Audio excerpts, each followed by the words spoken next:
On November 12, 1944, deep in the mud-choked forests outside Metz, a lone American machine gunner made a battlefield modification so crude and so risky that it changed the outcome of an entire firefight.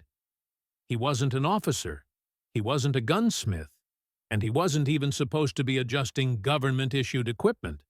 Yet, what he carved into his weapon that night would give him the accuracy of a sniper without ever touching a scope. It was a modification so effective, commanders later refused to officially acknowledge it for fear every soldier would start trying it themselves. This is the story of the gunner whose handmade iron sight modification allowed him to hit German armor and infantry at ranges no machine gunner was ever meant to reach.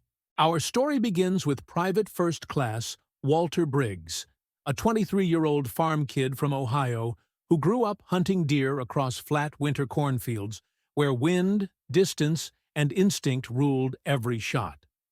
By the time he reached France in late 1944, Briggs was assigned to an M1919 Browning machine gun team with the 95th Infantry Division, positioned on the outskirts of Metz during one of the most grueling urban sieges of the Western Front. The rain never stopped, the ground was cold enough to numb fingers through gloves, and German machine gun nests hidden in shattered stone buildings punished every American attempt to advance. Briggs's role was simple but deadly: provide suppressive fire while advancing squads moved between ruined walls and burning vehicles. But Briggs quickly realized that suppressive fire meant very little when German positions were expertly camouflaged and often fired only 3 to 4 precise bursts before disappearing. He understood that random fire could not win this fight because ammunition was limited, visibility was miserable, and the Germans frequently baited American gunners into wasting their belts. The M1919 was reliable, powerful, and feared, but its factory-issued iron sights were notoriously coarse when targeting enemies at mid to long range, especially in bad weather. Briggs, frustrated by missed opportunities and near-invisible targets, decided that he needed more precision, not more firepower. One night, while his squad rested inside the burned-out remains of a French stable, he pulled out a small file from his field kit and began altering the front sight post of his M1919. He carved a thin V-notch into the metal, reshaping the post into a finer, sharper aiming point that allowed him to stack distant silhouettes with far greater accuracy. It was unofficial, unauthorized, and completely against regulation. But Briggs believed the risk was worth it. That single modification, barely visible unless you looked for it, would soon give him a level of accuracy that shocked both his squad and the enemy. What Briggs discovered that night was not new, but rather a forgotten tradition of battlefield improvisation, echoing techniques used by American soldiers as far back as the Civil War. Sharpshooters in earlier conflicts routinely carved, thinned, or filed their iron sights for more precision, especially when fighting against well-hidden or fast-moving enemies. During World War I, trench marksmen on both sides modified sight posts to align faster in low light, helping them identify the tiny movements of snipers along cratered skylines. German soldiers in World War II were known for field modifications too, often adjusting K-98K sights to help hit charging Soviet infantry across snow-blown plains. But the U.S. Army of 1944 heavily discouraged such modifications because misalignments could cause catastrophic inaccuracy, especially for inexperienced gunners under stress. Despite this, many veterans later admitted that their deadliest shots came from weapons they had personally tuned to match their eyesight and instincts. Briggs unknowingly revived a long line of American marksmen who understood that precision was often a matter of feel, not factory settings. His farm-raised hunting instincts told him that a finer aiming point could mean the difference between suppressing an enemy and eliminating one.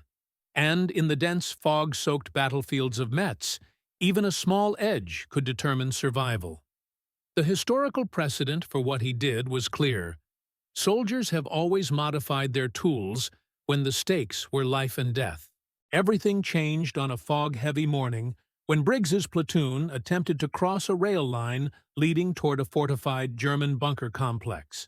As soon as they stepped onto the exposed ground, hidden MG-42s roared to life from two separate flanking buildings, trapping the Americans in a deadly crossfire.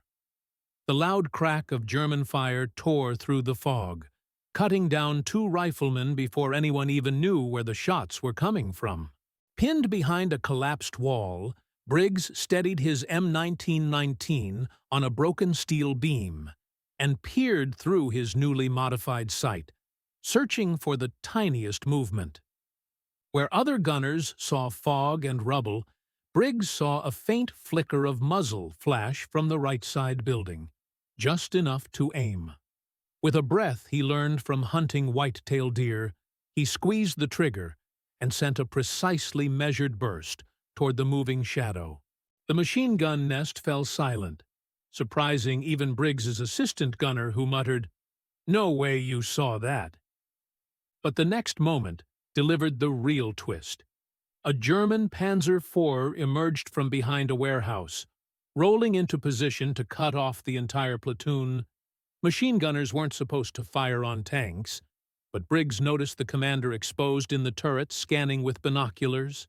Using the razor-thin notch he carved into his sight, Briggs lined up the barely visible silhouette and fired a burst that struck the commander squarely, forcing the tank to withdraw in confusion. That one shot didn't destroy the tank, but it broke the ambush long enough for American riflemen to flank and take the defensive line. In just under 2 minutes, Briggs's improvised iron sight had turned what should have been a massacre into a breakthrough. After the firefight, Briggs's sergeant ordered him to present the weapon for inspection, expecting to reprimand him severely for altering government property. But when he saw what Briggs's modification accomplished, the sergeant simply said, "Don't ever show this to an officer, and don't ever lose it." The Army never officially endorsed field modifications to machine gun sights, warning that a poorly filed notch could render a weapon dangerously inaccurate. Briggs's success became a quiet legend within his unit, passed along through whispers rather than reports, because nobody wanted higher-ups to ban it outright. In later interviews, surviving members of his squad admitted that his modified M1919 provided the most accurate machine gun fire they had ever witnessed in the European theater. Briggs himself never bragged about what he did, saying only that, "When you need the shot, you make the shot, no matter what the book says." His story remains a testament to the American soldier's ingenuity, improvisation, and refusal to let equipment limitations decide the outcome of a firefight. In a war defined by industrial might and mass-produced weapons, one gunner proved that sometimes the smallest handmade modification could shift the course of battle. And today, Briggs's iron sight modification stands as one of the most quietly impressive feats of battlefield craftsmanship in World War II. It reminds us that precision doesn't always come from technology. Sometimes it comes from courage, instinct, and a simple piece of metal reshaped in the dark.